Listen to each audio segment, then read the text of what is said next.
অতীতে আমরা দেখেছি বিভিন্ন রাজনৈতিক দল ক্ষমতাসীন থাকা অবস্থায় একটি পাতানোর সার্চ কমিটি গঠন করে এবং সেই সার্চ কমিটির মাধ্যমে তারা নির্বাচন কমিশন গঠন করে। অবশেষে সেই নির্বাচন কমিশনগুলো সরকারের তল্পিতল্পা বাহক হয়ে পাতানো নির্বাচন করে ক্ষমতাসীন দলকে পুনরায় নির্বাচিত করেন, যা আমরা অতীতে দেখেছি। গত আওয়ামী লীগ সরকার পরপর 4বার ক্ষমতাসীন হয়েছিল, তার মধ্যে একটি নির্বাচন হয়েছিল 111 সরকারের আমলে, বাকি 3টি আওয়ামী লীগ নিজ সরকারের আমলে করেছিল। সেখানে নির্বাচন কমিশনাররা দিনের ভোট রাতে, রাতের ভোট দিনে কিংবা রাতের অন্ধকারে ভোট দিয়েছিল এমন অভিযোগ রয়েছে। তেমনই বর্তমান অন্তর্বর্তীকালীন সরকার ডক্টর মোহাম্মদ ইউনূস ক্ষমতাসীন হওয়ার পর নির্বাচন কমিশনকে সংস্কারের উদ্যোগ নিয়েছিলেন এবং একটি কমিটিও গঠন করেছেন।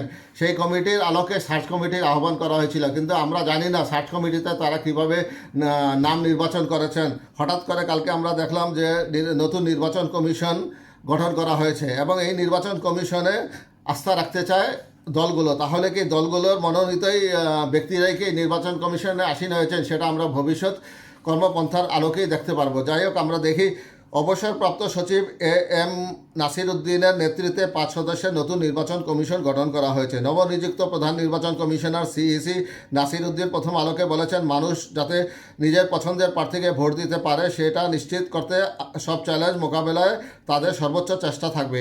নবগঠিত নির্বাচন কমিশনের ওপর আস্থা রাখতে চায় বিএনপি সহ বিভিন্ন দল। বিএনপির নেতারা মনে করছেন নির্বাচন কমিশন গঠনের মাধ্যমে নির্বাচনী প্রক্রিয়ায় প্রবেশের বার্তা গেল জনগণের কাছে, অর্থাৎ নির্বাচনের রোডম্যাপ যেটা চাচ্ছিল বিএনপি, সেইটার যাত্রায় বাংলাদেশের অন্তর্বর্তীকালীন সরকার উঠল।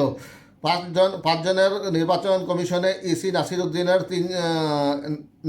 সহ 3 জনই সাবেক সচিব, একজন সাবেক বিচারক ও সেনাবাহিনীর সাবেক কর্মকর্তা একজন রয়েছেন। গতকাল বৃহস্পতিবার তাদের নিয়োগের ব্যাপারে প্রজ্ঞাপন জারি করেছে মন্ত্রণালয়।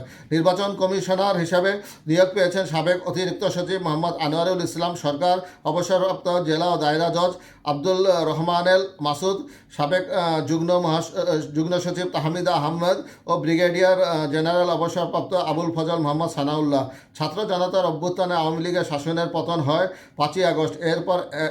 এরপর 1 মাস পর 5ই সেপ্টেম্বর পদত্যাগ করে কাজী হাবিবুল আউয়ালের নেতৃত্বাধীন নির্বাচন কমিশন। 1.5 মাস ধরে শূন্য থাকার পর এখন নতুন নির্বাচন কমিশন গঠন করা হলো।